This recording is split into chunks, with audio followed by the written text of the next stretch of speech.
Since my boss would not arrive for another 3 days, I had no choice but to stay at the Evelina family's residence. What I did not expect was for Leo to show up in my room that very night. He sat across from me, stared into my eyes and said, "Mira, as long as you behave and wait until my company goes public, I'll divorce you. But when that time comes, you'll need to sign an agreement. I'll give you $150,000 and you'll take the money and leave quietly. Teresa and I are together now. We have a child. All of my assets will belong to them in the future." I could not help but laugh at his words bitterly. 6 years ago, I gave up everything for Leo Evelina. I even sold all my assets back home just to secure his release. I still remember how, before he left, he held me tightly and promised to raise the money to save me once he was back. He swore he would wait for me, no matter what. And yet, what did he do once he returned to our country? He reunited with Teresa Quinn almost immediately. Their eldest child was already 5. That meant he never intended to rescue me after he returned home. The truth was,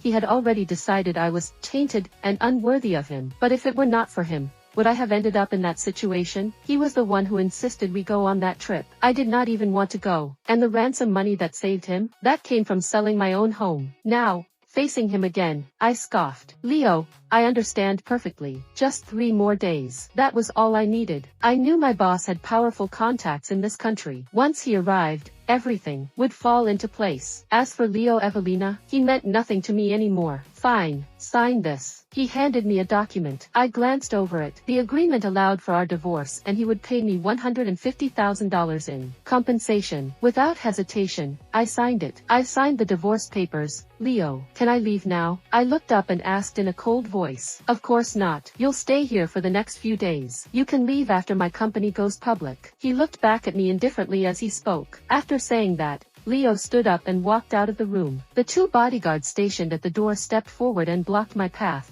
making any attempt to leave impossible. I looked at Leo's retreating figure and shook my head in silent resignation. I knew he would not let me go at a time like this. Left alone in the room, I sat in silence, thinking about everything I had sacrificed for Leo. Tears streamed down my face. Uncontrollably, I had given this man my youth, only to end up abandoned and imprisoned like this. After crying until I was exhausted, I realized I was starving and I had not eaten anything all day. I opened the door, planning to ask for some food, but the moment I stepped out, the 2 bodyguards stopped me again. "I need something to eat," I said flatly. They looked at me coldly and shook their heads, saying nothing. They ignored my request completely, refusing to let me pass. At that moment, the chill in my heart deepened. He had forced me to sign divorce papers and put me under house arrest, and now he would not even offer me a single bite of food. Just as I was about to argue with the guards, a woman entered the room carrying a basin. She looked at me with a bright, almost mocking smile. Behind her stood 2 children. The 2 kids stared at me with open curiosity. Then the older one, Leo's son,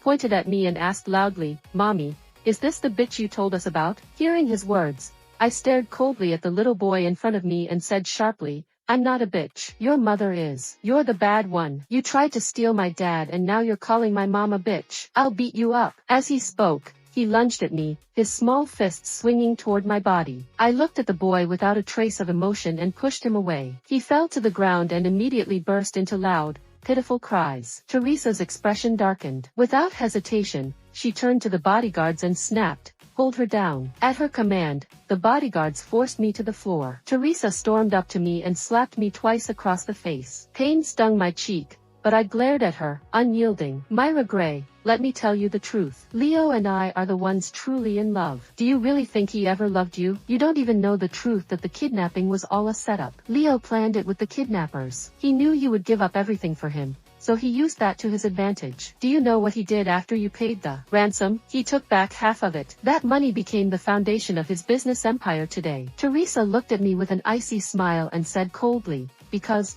at that time, I was already pregnant with Leo's child." At those words, my expression darkened even further. I had not expected that everything had been orchestrated by Leo himself. So back then, every sweet word he said to me was a complete lie. "Myra, you must have been sold countless times in a place like that, right? I bet you're excellent at serving men. Women like you are only fit to live like dogs." As she looked at me and spat out those cruel words, a basin was placed on the ground before me. I watched as she took out a bowl filled with dog food and poured it into the basin. Her voice was cold as ice as she spoke. "People like you don't deserve real food. You only deserve this." Then, without warning, she slapped me across the face. Before I could react, she grabbed a handful of dog food and stuffed it into my mouth. I struggled to spit it out, but she clamped her hand over my mouth tightly, forcing me to swallow. At this moment, Teresa leaned close to me and hissed, "Mira, let me tell you something. Leo won't be back for the next 2 days. You'd better behave and stay right here. And as for food, this is all you're worthy of." With that,